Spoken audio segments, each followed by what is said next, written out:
3 second ধরে রাখলে এটা আনলক হবে। আনলক হওয়ার পরে এটা আমরা মুডটা চেঞ্জ করবো। এখানে 5টা মুড আছে, 1টা, 2, 3, 4, 5। স্ট্যান্ডার্ড হচ্ছে আপনার যদি খাবার মিডিয়ামভাবে অল্প রাখেন সেক্ষেত্রে স্ট্যান্ডার্ড সবসময় ব্যবহার করতে পারেন।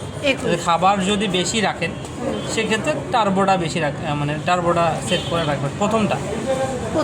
প্রথমটা এটা টার্বো। টার্বো এটা টার্বো, তারপরে কোলেস্ট। এরপরে যদি একটু খাবার কম থাকে সেক্ষেত্রে এটা দিয়ে রাখবেন। খাবার যদি অতিরিক্ত থাকে সেক্ষেত্রে টার্বোটা দিয়ে রাখতে হবে আপনাকে, হ্যাঁ। আর শীতের সময় খাবার যদি কম থাকে সেক্ষেত্রে ইসেফ দিয়ে রাখবেন। ইসেফ। হালকা খাবার যদি হয় লাইট ধরে রাখলেন। ধরে রাখার পরে আপনি এটা মুড চেঞ্জ করতে পারবেন।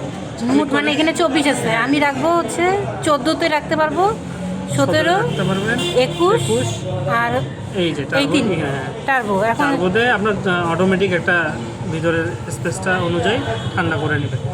আমি রাখবো টার্বোতে। এটা এটাতে রাখবো, হ্যাঁ।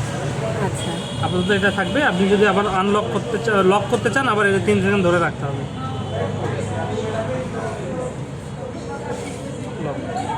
বন্ধ হয়ে গেল।